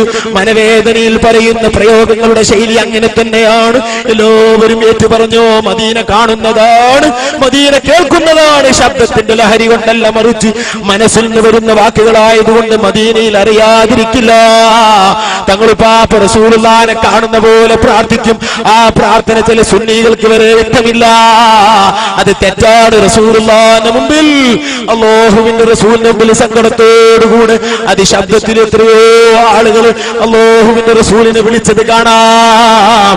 അവൻ മുറായിയാണ്, അവൻ റിയാകാരനാണെന്നൊരു സ്വഹാബി പറഞ്ഞപ്പോൾ ഒരിക്കലും അത് പറയരുത്, അവൻ അല്ലാഹുവിന്റെ വലിയാണെന്ന് പറഞ്ഞത് ഇമാം സയ്യൂത്തി തന്റെ അൽ-ഹാബീലുൽ ഫതാവി എന്ന ഗ്രന്ഥത്തിൽ ഉദ്ധരിക്കുന്നു. മനസ്സിന്റെ വേദനക്കനുസരിച്ച് റസൂലുള്ളാഹിന്റെ ഖബറരിയിലല്ലെങ്കിൽ അങ്ങ് വാവിട്ട് കരയുന്നത് കൊണ്ടൊന്നും പെട്ടമില്ല. അലി ഇബ്നു അബീ ത്വാലിബ് വന്നതാ ശരീരത്തെ മദീന റസൂലുള്ളാഹിന്റെ ഖബറിലേക്ക് എറിയുന്നു. ബഹുമാനപ്പെട്ട ബിലാൽ തങ്ങൾ വന്ന് റസൂലുള്ളാഹിന്റെ ഖബറിലേക്ക് ശരീരത്തെ എറിയുന്നു. ഇതൊക്കെ സ്വഹീഹായ സംഭവങ്ങളാണ്, സ്നേഹങ്ങളുടെ ഭാഗമാണ്. അതൊക്കെ റസൂലുള്ളാഹിനെ വിളിക്കലും മൗലിദ് ഓതലും അശ്റഖിൽ റസൂലുള്ളാഹിനെക്കുള്ള കൈ കാണിക്കലും ദുഃഖം പറയലും മനപ്രയാസം പ്രകടിപ്പിക്കലൊക്കെ അതൊന്നും മതവിജയടല്ല. റസൂലുള്ളാഹിനെ സ്നേഹിച്ചു പോയാൽ റസൂലുള്ളാഹിന്റെ മുമ്പിൽ ദഫ്മുട്ടൽ അത് വിജയടല്ല. ആ സദസ്സിന് അത് വിജയം സംഭവിക്കുന്നതല്ല. റസൂലുള്ളാഹി നിങ്ങൾ വരുമ്പോൾ വഇദ്ദ المناج ويرياد ترني بالدف يندبن من مات من الآباء البدر അതാ സഹീഹ് ബുഖാരിയിൽ കാണാം മിഷ്കാത്തിൽ ബാബ് ഐലാനി നിത്താഹ് എന്ന ബാബിൽ കാണാം അല്ലാഹുവിന്റെ റസൂലിന്റെ സദസ്സിൽ ദഫ് മുട്ടിക്കൊണ്ട് സ്വഹാബി മക്കൾ പാട്ടുപാടിയത്. അത് അദബ് കേടല്ല, നബിയോടുള്ള സ്നേഹപ്രകടനമാണ്. അതൊക്കെ ബഹുമാനത്തിനെതിരല്ല. മൗലിദ് സദസ്സുകളിൽ അത് ബഹുമാനത്തിന് കേടല്ല. അത് സ്വഹാബികൾ എത്രയോ അങ്ങനെ ചെയ്തിട്ടുണ്ട്. അതിരിക്കട്ടെ, മഹാനായ റസൂലുള്ളാഹിനോട് ഏത് സങ്കടവും പറയാം. ഞാൻ സഅദുദ്ദീൻ തഫ്താദാനി തങ്ങളുടെ സംഭവം പൂർത്തീകരിച്ചുകൊണ്ട് എന്റെ പ്രസംഗം നിർത്തുന്നു. അല്ലാഹുവിന്റെ റസൂൽ വിളിക്കുന്നു എന്ന് പറയുന്നു, ഓടുന്നു. സഅദുദ്ദീൻ തഫ്താദാനി ഓടുന്നു. അപ്പുറത്തൊരു വിജനമായ സ്ഥലമുണ്ട്. സുബ്ഹാനല്ലാഹ്, റസൂലുള്ളാഹി തങ്ങൾ ഇരിക്കുന്നു അവിടെ. ഉറക്കത്തിലല്ല, ഉണർച്ചയിലാണ്. റസൂലുള്ളാഹി തങ്ങൾ അവിടെ ഇരിക്കുന്നു. കൂടെ കുറെ സ്വഹാബികളുമുണ്ട്. ഇങ്ങനെ അനുഭവങ്ങൾ എത്ര ആളുകൾക്കുണ്ട് സഹോദരന്മാർ. എ പി ഉസ്താദിനെ അതിയായി ആദരിച്ചിരുന്ന ബഹുമാനപ്പെട്ട കൊട്ടിക്കുളം അബ്ദുൽ അസീസ് ഖാദിരി തങ്ങൾ എന്നോട് ഇതേ സംഭവം പറഞ്ഞിട്ടുണ്ട്. ഇതുപോലെ അവർക്ക് അനുഭവം ഉണ്ടായത് റസൂലുള്ളാഹിനെ നേരിട്ട് കണ്ട സംഭവം. ബഹുമാനപ്പെട്ട അബ്ദുൽ ഫത്താഹ് അമീനു അസ്സൂരി അൽ ഹലബി എന്റെ ഷെയ്ഖാണ്. ബഹുമാനപ്പെട്ടവർ ഖാദിരി ത്വരീഖിലെ മഹാനാണ്. ഔസുൽ ആലമിന്റെ 12ാമത്തെ പേരമകനാണ്. അവരുടെ കവിത എനിക്ക് തന്നപ്പോൾ അതിന്റെ ആദ്യ വരി റഅയ്തുൽ ഹബീബ വസിദ്രീഖഹു യതൂഫാനി ബിൽ ബൈത്തുകൾ. ബഹുമാനപ്പെട്ട കണ്ണിയത്ത് അഹ്മദ് മുസ്ലിയാർ റസൂലുള്ളാഹി തങ്ങളെ ഉറക്കത്തിൽ കാണുകയും അവിടുത്തെ ഖാതുമുൻ നുബുവ തൊട്ടു നോക്കുകയും ചെയ്ത മഹാനാണ്. ബഹുമാനപ്പെട്ട ഓക്കെ ഉസ്താദ് റസൂലുള്ളാഹിനെ കണ്ടവരാണ്. ബഹുമാനപ്പെട്ട നെല്ലിക്കുത്ത് ഇസ്മായിൽ ഉസ്താദ് റസൂലുള്ളാഹിനെ 2ലേറെ പ്രാവശ്യം കണ്ടവരാണ്. ബഹുമാനപ്പെട്ട പാറന്നൂർ ഉസ്താദ് റസൂലുള്ളാഹിനെ കണ്ടവരാണ്. നമ്മുടെ നേതാക്കന്മാരിൽ 99% എനിക്ക് ചോദിച്ചറിഞ്ഞ പേരിൽ ഞാൻ പറയുകയാണ്, അവരൊക്കെ റസൂലുള്ളാഹിനെ കണ്ടവരാണ്. പല അനുഭവങ്ങളുമാണ്. എല്ലാം കൂടെ ഇവിടെ പറയാൻ പ്രയാസമാണ്. നമ്മളൊക്കെ കാണാൻ പരിശ്രമിക്കുക. റസൂലുള്ളാഹിയുടെ ബന്ധം അല്ലാഹു നമുക്ക് നൽകുമാറാകട്ടെ. സഅദുദ്ദീൻ തഫ്താദാനി ഓടിച്ചെന്ന് നോക്കുമ്പോൾ ബഹുമാനപ്പെട്ട സഅദുദ്ദീൻ തഫ്താദാനി തങ്ങൾക്ക് അല്ലാഹുവിന്റെ റസൂൽ ചോദിക്കുന്നു, യാ സഅദേ, നിന്നെ എത്ര പ്രാവശ്യം എന്റെ അടുത്തേക്ക് ഞാൻ ആളെ പറഞ്ഞേക്കണം? ഉടനെ തന്നെ സഅദിന് പറയാൻ തോന്നിയത്, നബിയേ, എന്റെ ദർസിലെ ഉസ്താദിന്റെ അദുദ് തങ്ങളെ ദർസിലെ ഒരു ഏറ്റവും മണ്ടനായ വിദ്യാർത്ഥിയാണ് ഞാൻ. എനിക്ക് പഠിച്ചിട്ട് പഠിനില്ല. എനിക്കൊരാൾ പറഞ്ഞാൽ മനസ്സിലാവൂല. തങ്ങൾ എന്നെ വിളിക്കുന്നു എന്ന് പറഞ്ഞാൽ ഞാൻ എങ്ങനെ ഉൾക്കൊള്ളും? 700 വർഷത്തിന് ശേഷം കഴിഞ്ഞു വന്നതായ ഞാൻ എന്നെ തങ്ങൾ ഇവിടുന്ന് വിളിക്കുന്നുണ്ടെന്ന് പറഞ്ഞാൽ മനസ്സിലാക്കാൻ മാത്രമുള്ള ബുദ്ധിയും തന്റെ ഇടവുമില്ലാത്ത പൊട്ടനാണ് നബിയേ ഞാൻ. ഇങ്ങനെ സ്വഹാബത്തിന്റെ പ്രയോഗം തന്നെ. മഹാനായ സവാദ് തങ്ങൾ റസൂലുള്ളാഹിനോട് അങ്ങനെ തന്നെ പറഞ്ഞത്. ഒന്നും തിരിയാത്തവനാണ് നബിയെ ഞാൻ പൊട്ടനാണ് നബിയേ. അല്ലാഹുവിന്റെ റസൂലിനെ ബദറിൽ സഫ് നിർത്തുമ്പോൾ റസൂലുള്ളാഹി തങ്ങളുടെ വടി കൊണ്ട് ഒരു ചെറിയ അടി കൊടുത്ത് സവാദ് തങ്ങളെ വയറുന്ന്. ഉടനെ തന്നെ സവാദ് തങ്ങള് റസൂലുള്ളാഹിനോട് പറയുന്നു, പൊരുത്തപ്പെടൂല നബിയെ, എനിക്ക് പ്രതികാരം ചെയ്യണം. ഇത് പറഞ്ഞപ്പോൾ ഞാൻ ചുരുക്കുന്നു, നബി സല്ലല്ലാഹു അലൈഹി വസല്ലം തങ്ങൾ എന്നെ കുത്തിക്കോ എന്ന് പറയുന്നു. ഉടനെ തന്നെ റസൂലുള്ളാഹി തങ്ങൾ അതിന് സൗകര്യം കൊടുക്കുമ്പോൾ കുത്താൻ പറ്റില്ല, അവിടുത്തെ ഷർട്ട് പൊക്കണം, എന്റെ ഷർട്ട് പൊക്കിക്കൊണ്ടാണ് കുത്തിയത്. ഇത് പറയുമ്പോൾ ബഹുമാനപ്പെട്ട റസൂലുള്ളാഹി തങ്ങൾ ഷർട്ട് പൊക്കി കൊടുക്കുന്നു. നൈനാറു നബി ത്വാഹ ഖമീസൈ കേറ്റി മൊളിന്ദി സവാദേ വന്തടുത്തോ തീറ്റി ഐനാൽ തിരൂപാത്തനിനെ നിർത്തി നോക്കി. സവാദിനോട് പറയുന്നു, വരൂ സവാദേ, കുത്തുക സവാദേ. താൻ നോക്കിക്കൊണ്ട് മിളി ഒഴുക്കി കൈനല്ലതമാക്കി കിതുഹും ചാട്ടി കതിരോന്മശങ്കും മൈ പിടിത്ത് പൂട്ടി. ഞാൻ നിർത്തുന്നു. സയ്യിദ് ഉസ്താദ് വന്നു. അതാ റസൂലുള്ളാഹി തങ്ങൾ അടുത്തേക്ക് വരുമ്പോൾ കൈയിലതമാക്കിയ കിതുഹും ചാട്ടി കയ്യിലുണ്ടായിരുന്ന കൊള്ളി അങ്ങ് വലിച്ചെറിഞ്ഞു. കതിരോന്മശങ്കും മൈ പിടിത്ത് പൂട്ടി. കതിരോന്മശങ്കുന്ന സൂര്യൻ മങ്ങിപ്പോകുന്ന പ്രകാശമുള്ള നബി തങ്ങളെ പിടിച്ചുപൂട്ടി. അരിപൂ വളർന്നേ തേനളുതും പോലെ അളുതും മണത്തും പൊയ്യൊഴിയേ ഹാലേ. നിങ്ങൾ നാട്ടുകാരുണ്ടാക്കിയ പാട്ടാണല്ലോ മോയിൻകുട്ടി വൈദ്യര്. അരിപൂ വളർന്ന തേനളുതും പോലെ. അരിപ്പൂവിൽ നിന്ന് ചിത്രശലഭം അല്ലെങ്കിൽ വണ്ട് തേനെടുക്കുന്ന പോലെ അളുതും മണത്തും പൊയ്യൊഴിയേ ഹാലേ. അതെ, തേന് എടുക്കാൻ വേണ്ടി ചിത്രശലഭം ഒരു പൂവിലേക്ക് വരുന്നത് അല്ലെങ്കിൽ ഒരു വണ്ട് വരുന്നത് മൂളി ചെന്നിട്ട് അത് വരിക്കും, അല്പം ഒന്ന് എടുക്കും, എന്നിട്ട് പിന്നെയും പൊന്തും, പിന്നെ ഇരിക്കും. ഈ ശൈലിയിൽ അളുതും മണത്തും പൊയ്യൊഴിയേ ഹാലേ. ഇങ്ങനെ മുത്തിക്കൊണ്ടിരിക്കുന്നു.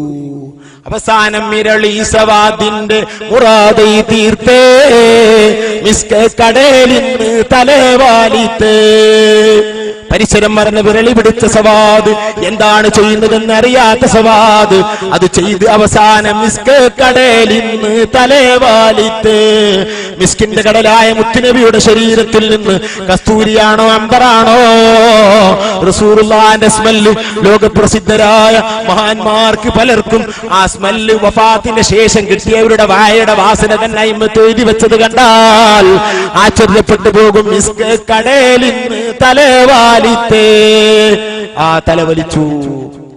ഇബ്നു ഇസ്ഹാഖ് തങ്ങൾ തന്നെ മഗാസിയിൽ ഉദ്ധരിക്കുന്ന സംഭവത്തിൽ കാണാം, അല്ലാഹുവിന്റെ റസൂൽ അതാ നബി തങ്ങളോട് സവാദ് തങ്ങൾ പറയുന്നു, നബിയേ അന്തം തിരിയാത്ത പൊട്ടനാണ് ഞാൻ നബിയേ, ഞാൻ യുദ്ധത്തിനാണല്ലോ തറാമായജിരി ഇവിടെ നടക്കാൻ പോകുന്നത് തങ്ങൾ കാണുന്നില്ലേ, യുദ്ധമല്ലേ. കയ്യിൽ അമലില്ലാത്ത പാവപ്പെട്ട സവാദിനിക്ക് ആഖിറത്തിൽ രക്ഷപ്പെടാൻ ഒരു മാർഗവുമില്ലാത്ത സവാദ് ആഗ്രഹിച്ചതാണ് നബിയേ, അയകൂന ആഖിറു അഹ്ദി മിനദ് ദുനിയാ അയമസ്ജിൽദി ബിജിൽദിക യാ റസൂലല്ലാഹ്.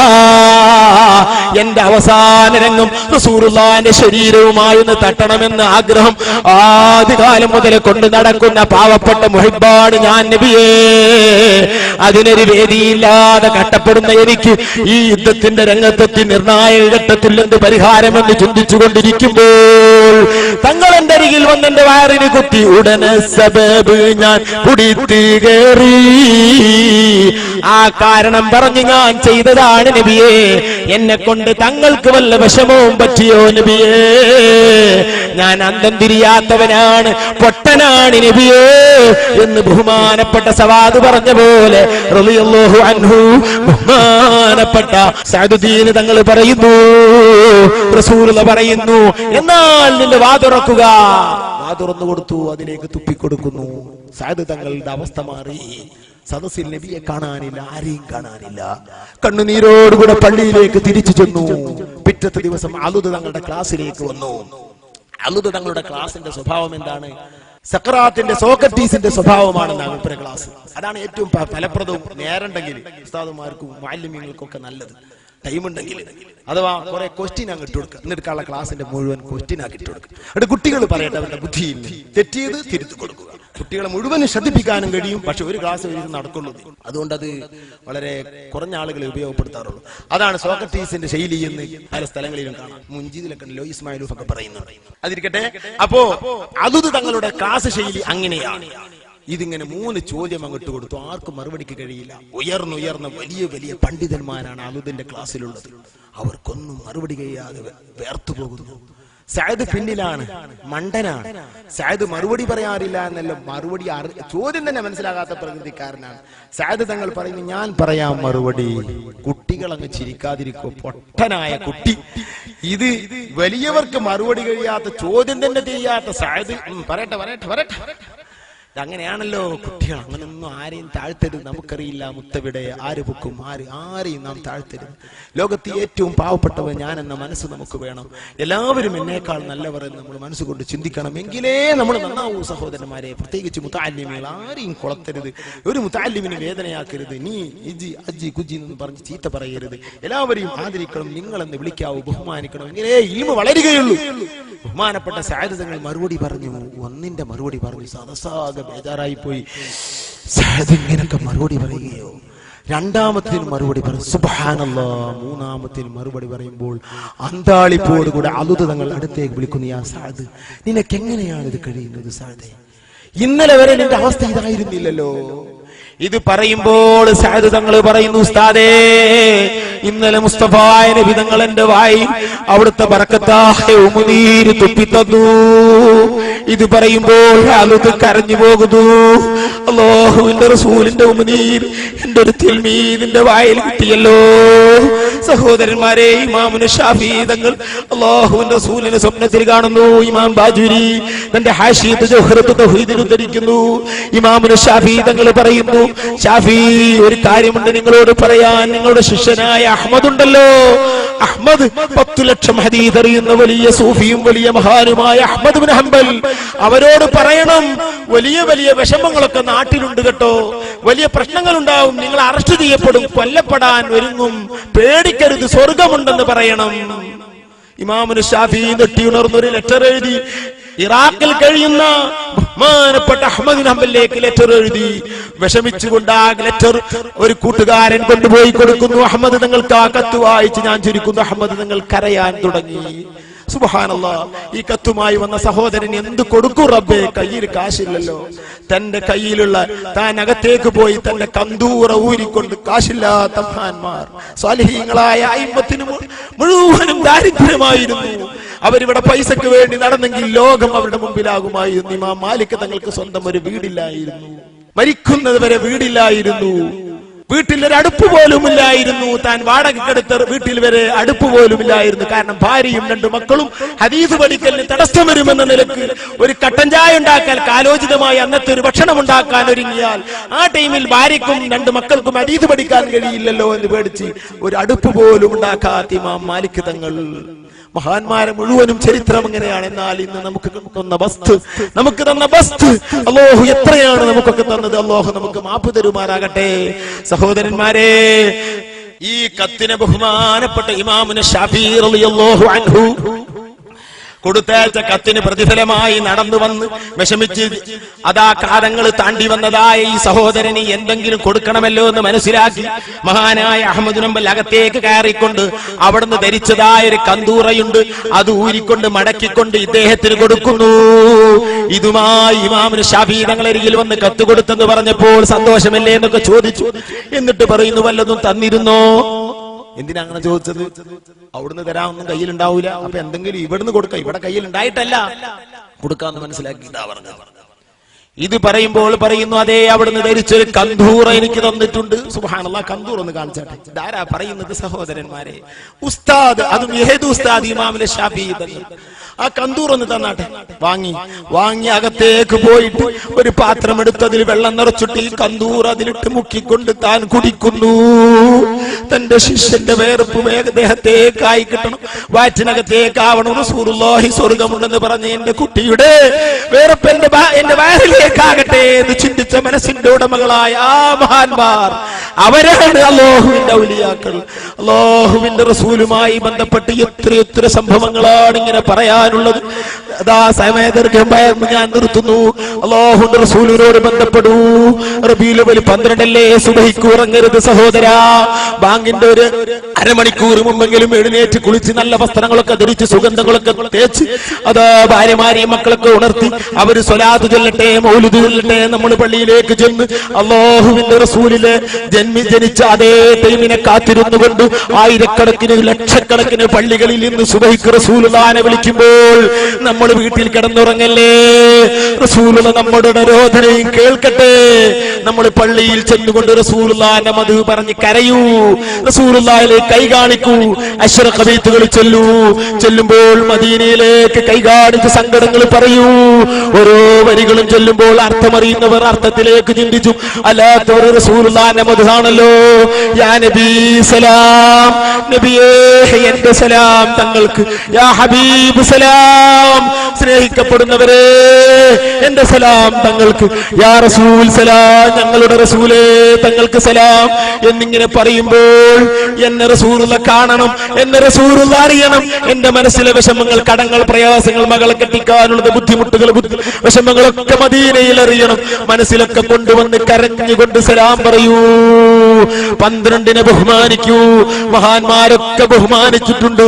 ഇമാമുൽ ശാഫിഈ തങ്ങൾ തന്റെ സീറത്തുൻ നബവിയിൽ പറയുന്നു, റസൂലുള്ളാഹിനെ കാണുന്നു, റസൂലുള്ളാഹിനോട് ചോദിക്കുന്നു, മാദാ തഖൂലു ഫി അമലിൽ വലായിം ഫി റബീഉൽ അവ്വൽ. റബീഉൽ അവ്വലിലൊക്കെ മുസ്ലിമീങ്ങളൊക്കെ ലോകത്തെമ്പാടും നടക്കുന്ന പണിയാണല്ലോ ഭക്ഷണ വിതരണം.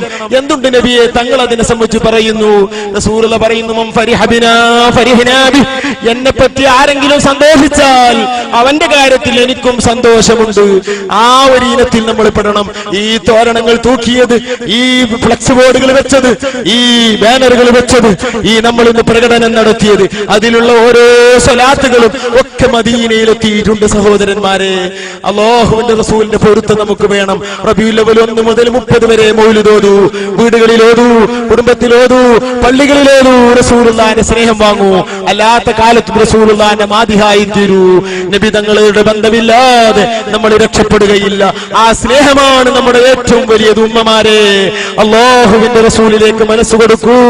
നിങ്ങളുടെ പ്രയാസങ്ങൾ നബി തങ്ങളോട് പറയൂ, അവിടത്തോട് ബന്ധപ്പെടൂ, സ്വലാത്തുകൾ അധികരിപ്പിക്കൂ. എന്റെ ഒരു പരിചയക്കാരൻ പറയുന്നു, വീട്ടിൽ 6 പേരുണ്ട്, ഭാര്യയടക്കം ചെറിയ മകൻ 6 വയസ്സാണ്. അവരടക്കം എന്റെ മരുമകനും എന്റെ ഭാര്യയും ഞാനും 6 വയസ്സായ എന്റെ മകന് വരെ അല്ലാഹുവിന്റെ റസൂലിനെ ഞങ്ങളുടെ വീട്ടിൽ കിടന്ന് സ്വപ്നം കണ്ടിരിക്കുന്നു. ഞാൻ ചോദിച്ചു, എന്താണ് ഇതിന് നിങ്ങൾ ചെയ്യുന്നത്? ഞങ്ങളൊന്ന് എന്റെ മരുമകനടക്കം രാത്രിയിൽ കൂടിയിരുന്നു കൊണ്ട് 2000 സ്വലാത്ത് ചൊല്ലാറുണ്ട്. അതുകൊണ്ട് തന്നെ ആ വീട്ടിൽ റസൂലുള്ള ഈ 6 വയസ്സായ കുഞ്ഞന്റെ അരികിൽ വരെ ഉറക്കത്തിൽ വന്നിട്ടുണ്ട്. കുഞ്ഞൻ ഒരു ദിവസം നേരം വെളുക്കുമ്പോൾ എഴുന്നേറ്റിട്ട് പറയുന്നു, ഞാൻ റസൂലുള്ളാഹിനെ കണ്ടു. റസൂലുള്ളാഹിന്റെ കൂടെ ഒരു വണ്ടിയിൽ ഞാൻ റസൂലുള്ളാഹിന്റെ കൂടെ കേറി, ഞാൻ റസൂലാണെന്ന് എന്നോട് പറഞ്ഞ് ഈ 6 വയസ്സുള്ള കുട്ടീനോട് ഉപ്പ പറഞ്ഞു, പോടാ ഇത് കണ്ടിട്ടില്ല. എന്റെ കുഞ്ഞൻ അങ്ങ് കരഞ്ഞുപോയി, പൊട്ടിക്കരഞ്ഞ്, ഞാൻ കണ്ടുകിണ് പോവാന്ന് പറഞ്ഞ് കരഞ്ഞു. എങ്ങനെയാണ് എന്റെ കുട്ടി കണ്ടത് എന്ന് അദ്ദേഹം എന്നോട് പറഞ്ഞു. നമ്മുടെ വീടുകളൊക്കെ എന്തോ ആയിപ്പോയി, ചൈത്താമ്പട്ടി വെച്ചിട്ട് അതിലുള്ള ചിത്രം മുഴുവൻ കണ്ട് നമ്മുടെ വീട് മുഴുവൻ പിശാചിന്റെ കേന്ദ്രമായി പോയി. പേരോട് ഉസ്താദിന്റെ കേസറ്റ് അപ്പുറത്ത്, ഖലീൽ തങ്ങൾ പാപ്പാന്റെ കേസറ്റ് ഇപ്പുറത്ത്, മറ്റേ വാളി ഇപ്പുറത്ത്, അപ്പുറത്ത് സിനിമാ നടന്റെ ചിത്രവും. ഈ രൂപത്തിൽ നമ്മുടെ വീടുകൾ മുഴുവനും അശണ്ടയായി പോയി. മുസ്തഫ നബി തങ്ങൾ തിരിഞ്ഞു നോക്കാത്ത രൂപത്തിലായി പോയി. വഹാബിയുടെ പ്രസിദ്ധീകരണങ്ങൾ, അല്ലാഹുവിന്റെ റസൂലിന്റെ മഹബ്ബത്ത് വെക്കേണ്ട സ്ഥാനത്ത് ഏതെങ്കിലും തമ്മാടികളുടെ കൂടെയായി പോയി നമ്മുടെ മനസ്സ്. ഇതോടുകൂടെ നമ്മളെ മനസ്സകന്നു റസൂലുള്ളാഹിനെ തൊട്ട്. അതൊക്കെ മാറ്റി ഒരു വേള തൗബ ചെയ്ത് അല്ലാഹുവിന്റെ റസൂലിലേക്ക് നീങ്ങൂ. അല്ലാഹു നമ്മളെ ഖബൂലാക്കുമാറാകട്ടെ. നിങ്ങളൊക്കെ എനിക്ക് ദുആ ചെയ്യണം. ബഹുമാനപ്പെട്ട സഅദി ഉസ്താദ് വാള് പറയാനുണ്ട്. ഇനി ഉസ്താദിന് 2 മണിക്കൂർ പൂർണ്ണമായും ഉണ്ട്. ബഹുമാനപ്പെട്ട തങ്ങൾ പാപ്പ 12:30 വരുള്ളൂ. റസൂലുള്ളാഹിന്റെ മൗലിദ് ദിവസമാണിന്ന്. ഒരിക്കലും നമ്മൾ ആരും പോകരുത്. ഞാൻ പോകുന്നത് ഒരു മൗലിദിനാണ്, ഞാൻ കിടന്നുറങ്ങാൻ പോകില്ല. അതുകൊണ്ട് നിങ്ങൾ ആരും പോകരുത്. തങ്ങൾ പാപ്പ വന്ന് ആ റസൂലുള്ളാഹിന്റെ കുട്ടിയാണല്ലോ. സയ്യിദന്മാരുണ്ടെങ്കിൽ ബഹുമാനപ്പെട്ട തങ്ങൾ പാപ്പ ഇവിടെ ഉണ്ട്. ബഹുമാനപ്പെട്ട സഅദി ഉസ്താദ് നല്ല രൂപത്തിൽ വഹദ് പറയുന്നവരാണ്. സഅദി ഉസ്താദ് ഈ നമ്മളെ കൊടിഞ്ഞിയിൽ ഇപ്പൊ കഴിഞ്ഞ മാസത്തിൽ വാള് പറഞ്ഞു. സുബ്ഹാനല്ലാഹ്, അതിന്റെ മദ്ഹ്. അല്ലാഹു സഅദി ഉസ്താദിന് ആഫിയത്തുള്ള ദീർഘായുസ് കൊടുക്കട്ടെ. 10 ദിവസം നീണ്ടു നിന്ന വാള്, രാഗങ്ങളോ രാഗസ്വരങ്ങളോ ഒന്നുമില്ലാതെ നിങ്ങളെ മുഴുവനും ഇവിടെ പിടിച്ചിരുത്തുന്ന വാളാണ് ഉസ്താദിന്റെ വാള്. അത് കേട്ടാലേ അറിയൂ ഉസ്താദിന്റെ ടൈം ഞാൻ കവർന്നു പോയോ, എനിക്ക് പേടിയുണ്ട്. റസൂലുള്ളാഹിന്റെ മദ്ഹ് ആയതുകൊണ്ട് അറിയാതെ നീണ്ടുപോയി. എനിക്ക് ആരോഗ്യം ഉണ്ടായിട്ടില്ല, ഇല്ല അസുഖം മുഴുവൻ എനിക്കുണ്ട്. 8 രോഗങ്ങൾ എനിക്കുണ്ട്. നിങ്ങൾ ദ്വാ ഇറക്കണം. ശിഫക്ക് വേണ്ടി, ദിർസ് നടത്താനും ബർക്കത്തിനു വേണ്ടി ദ്വാ ഇറക്കണം. നാട്ടുകാരുമായി എനിക്ക് അഭേദ്യ ബന്ധമുണ്ട്. വലിയ കടപ്പെട്ടവനാണ് ഞാൻ. എന്റെ മുതഅല്ലിമീങ്ങൾക്ക് 56 മക്കൾക്ക് ഭക്ഷണം കൊടുത്ത ഉമ്മമാരാണ് ഇവിടെയുള്ളത്. പള്ളിയുടെ ചുറ്റുഭാഗത്ത് കിടക്കുന്ന പലരും അവരാണ്. അതുപോലെ തന്നെ ഈ നാട്ടിൽ ഇപ്പോഴും എല്ലാ വിഷയത്തിലും ബന്ധപ്പെടുന്ന പ്രകൃതിയിലാണ് നമ്മൾ ഉള്ളത്. ഒരു വെറുപ്പും ആരോടും ഇല്ല, നിങ്ങൾക്കും ഉണ്ടാകരുത്. എല്ലാവർക്കും അല്ലാഹു തആല മാപ്പും അല്ലാഹു തആല ബർക്കത്തും നൽകുമാറാകട്ടെ. അല്ലാഹു തആല നാം ചെയ്ത ഖൈറുകളൊക്കെ സ്വീകരിക്കുമാറാവട്ടെ. സിഎം വലിയുള്ളാന്റെ പേര് സ്ഥലം എടുത്തിട്ട് സ്വന്തം കാശുകൊണ്ടാണ് ചെയ്തെങ്കിൽ ഉടനെ സിഎം വലിയുള്ള അത് ഏറ്റെടുക്കും. ഒരിക്കലും തന്നെ നഷ്ടപ്പെടൂല. അള്ളാഹുവിന് എന്തെങ്കിലും ഡെപ്പോസിറ്റ് ആയി കൊടുക്കൂ, ആഖിറത്തിൽ ഉപകാരപ്പെടും. അതൊക്കെ രഹസ്യമായി എത്ര ആളുകൾ ചെയ്തിട്ടുണ്ട്. ഇപ്പൊ ബീരാൻകുട്ടി ഉസ്താദും ചെറിയ ദർസാണെങ്കിലും ദർസിനെ നാം ആദരിക്കണം. ദർസ് വലിയ ബർക്കത്തുള്ളതാണ്, അത് വലിയ ബഹുമാനമുള്ളതാണ്. ആ പണ്ഡിതന്മാരെ സ്നേഹിക്കണം, ആദരിക്കണം, വെറുക്കരുത്. വല്ല അദബുകേടും വന്നാൽ പോയി പൊരുത്തപ്പെടിയിക്കണം. ബഹുമാനപ്പെട്ട ശംസുൽ ഉലമയെ മൂത്തു നോക്കിക്കൊണ്ട് ഒരാൾ പറഞ്ഞു, അന്ന് ഗ്രൂപ്പീസ് ഒന്നും ഇവിടെ ഉണ്ടായിട്ടില്ല, അന്ന് APക്ക് 2 ഗ്രൂപ്പൊന്നും ഇല്ല. ഈ ഗ്രൂപ്പ് വന്നാലും പണ്ഡിതന്മാർ ഉയർന്നവർ തന്നെയാണ്. ഏത് ഗ്രൂപ്പായാലും സുന്നി ആകണമെന്നുള്ളൂ. APK സംസ്ഥാനം ഇത് 3 വിഭാഗമാണ് ഇവിടെ സുന്നികളായിട്ടുള്ളത്. അവരാരും വിശ്വാസങ്ങൾ പേച്ചവരല്ല, അവരൊക്കെ നല്ലവരാണ്. പക്ഷേ സുന്നത്ത് ജമാഅത്തിന്റെ രംഗത്ത് തീവ്രമായി സത്യങ്ങൾ പറഞ്ഞുകൊണ്ടുള്ള ഒരു പ്രവർത്തന ഗോതയിലേക്ക് ഇറങ്ങിയവരാണ് ഒരു വിഭാഗം എന്ന് മാത്രം. ഏതായാലും പണ്ഡിതന്മാരൊക്കെ വലിയവരാണ്, അത് നമ്മൾ മനസ്സിലാക്കണം. ബഹുമാനപ്പെട്ട EKയുടെ മുഖത്ത് നോക്കി നായന്റെ മോനെ എന്ന് വിളിച്ചു ഒരു ശൈത്താൻ. ഓനത് വിളിച്ചിട്ട് എന്ത് സംഭവിച്ചെന്നറിയുമോ? അയാൾ പണക്കാരനാ, പണത്തിന്റെ ഹുങ്ക് കൊണ്ട് ചെയ്തതാ. അയാൾ മരിക്കുമ്പോ അറിയാതെ പറഞ്ഞുപോയി നായന്റെ മോനെ എന്ന് സ്വന്തം മോനെ വിളിച്ചു. പിന്നെ അയാളൊന്നും ചൊല്ലിയിട്ടില്ല, അതോടുകൂടെ മരിച്ചുപോയി. ആഖിർ കലാം നായന്റെ മോനെ. എന്റെ EKയുടെ കുരുത്തുകൾ തട്ടി മഹാന്മാരെ പണ്ഡിതന്മാരൊന്നും പറയരുത്. സ്നേഹിക്കണം, ആദരിക്കണം. അവരൊക്കെ ബർക്കത്തുകൊണ്ട് അല്ലാഹു നമ്മളെ നന്നാക്കി തരുമാറാകട്ടെ. നമ്മുടെ സദസ്സ് അല്ലാഹു തആല സ്വീകരിക്കുമാറാകട്ടെ. നമ്മുടെ നാടിലെ ദുരുസുവൊക്കെ നമ്മൾ വളർത്തിക്കൊണ്ടുവരണം. ഉസ്താദുമാരെ ആദരിക്കണം, അവരെ നേരെ തിരിയരുത്, അവരെ ബഹുമാനിക്കണം. മുതവല്ലിമാര് അല്ലാഹു അല്ലാഹു തആല അവർക്ക് ബർക്കത്ത് നൽകുമാറാവട്ടെ. ഈ നാടിൽ അഹമ്മദ് ഹാജി എടുത്ത പള്ളിയാണ്. അവരാണ് ഈ പള്ളിക്ക് എത്രയോ ഏക്കർ കണക്കിന് സ്ഥലം വഖഫ് ചെയ്തത്. ഒരു മകന് കൊടുക്കേണ്ടതിൽ അപ്പുറം സ്വത്ത് ഈ പള്ളിക്ക് വഖഫ് ചെയ്തിട്ടുണ്ട്. അവിടത്തേക്ക് അല്ലാഹു തആല പുറത്തു കൊടുക്കുമാറാവട്ടെ. അവരുടെ മകൻ മൂസ ഹാജി, അതുപോലെ ആ കുടുംബത്തിലുള്ള ഇന്ന് സുന്നത്ത് ജമാഅത്തിന്റെ പ്രവർത്തകരായ മുഴുവൻ ആളുകളും അല്ലാഹു അവർക്കൊക്കെ നന്മയും റാഹത്തും ബർക്കത്തും നൽകി അവരെ ദീനീ രംഗത്ത് ഉയർത്തുമാറാകട്ടെ. സുന്നത്ത് ജമാഅത്തിന്റെ രംഗത്ത് അവരെല്ലാവരും രംഗത്തുണ്ട്, ഇനിയും രംഗത്തേക്ക് വരണം. അല്ലാഹു സുബ്ഹാനഹു വ തആല അതിനുള്ള എല്ലാ ഭാഗ്യവും ആ കുടുംബത്തിനും ഈ നാട്ടുകാർക്കും അല്ലാഹു തആല നൽകുമാറാകട്ടെ. ഇവിടെ നമ്മെ സ്നേഹിച്ച എത്രയോ പാവങ്ങളുണ്ട്. അവരോടാണ് നമുക്ക് ഏറ്റവും മനസ്സെടുത്ത സ്നേഹം. കാരണം സ്നേഹം കൊണ്ട് പണം കൊണ്ട് ഒരിക്കലും ആഖിറത്തിൽ രക്ഷപ്പെടുകയില്ല, ദീനിന് കൊടുത്താലല്ലാതെ. എന്നാൽ പാവങ്ങളെ കൊണ്ട് ആഖിറത്തിൽ രക്ഷപ്പെടും. ഇവിടെയുള്ള പാവങ്ങൾ, ഉമ്മമാര്, അതുപോലെ തന്നെ പാവപ്പെട്ട സഹോദരന്മാർ, അല്ലാഹു അവർക്കൊക്കെ ബർക്കത്ത് നൽകുമാറാകട്ടെ. ഈ നാട് ഐശ്വര്യത്തിന്റെ നാടായി അല്ലാഹു തആല മാറ്റുമാറാകട്ടെ. എല്ലാ നിലക്കും അല്ലാഹു സഹായിക്കുമാറാകട്ടെ. ഇവിടെ നിന്ന് ഞാൻ ദർശെടുത്തുമ്പോഴും മറ്റുള്ള ഉസ്താദുമാർ ദർശെടുത്തുമ്പോഴൊക്കെ സഹായിച്ച ആരൊക്കെയുണ്ടോ അവർക്കൊക്കെ അല്ലാഹു തആല ബർക്കത്ത് നൽകട്ടെ. ഈ നാടിന് കുറെ പാരമ്പര്യമുണ്ട്. ഈ വഹാബികൾക്കെതിരിൽ അതാ കൊടുങ്കാറ്റായി വന്ന ബഹുമാനപ്പെട്ട പതി അബ്ദുൽ ഖാദർ മുസ്ലിയാർ ആദ്യമായി കാലുകുത്തിയത് ഈ നാട്ടിലാണ്. അതുപോലെ തന്നെ ബഹുമാനപ്പെട്ട പതിയാണ് ഇവിടുത്തെ പള്ളിക്ക് തറക്കല്ലിട്ടിട്ടുള്ളത്. വലിയ മഹാനാണ്, വലിയ മഹാനാണ്. അവിടെ അനുസ്മരണ ഇൻഷാ അല്ലാഹ് വാസി ഉസ്താദിന്റെ നേതൃത്വത്തിൽ മേലേപ്പറമ്പിൽ നടക്കുന്നുണ്ട്. അതിലൊക്കെ നാം സഹകരിക്കണം. ആ മഹാന്മാരെ ഓർക്കണം, കഴിഞ്ഞു പോയവരെ ഓർക്കണം. അത് നമുക്ക് എത്രയോ പാഠങ്ങളും പഠിക്കാനുണ്ട്. വഹാബിയ അതിയായി വെറുക്കണം നമ്മൾ. നമ്മുടെ മനസ്സിൽ അതിയായ വെറുപ്പ് വേണം. ബിസിനസ് രംഗത്തും ഭൗതിക രംഗത്തുമുള്ള ബന്ധങ്ങളെ സംബന്ധിച്ചല്ല പറഞ്ഞത്.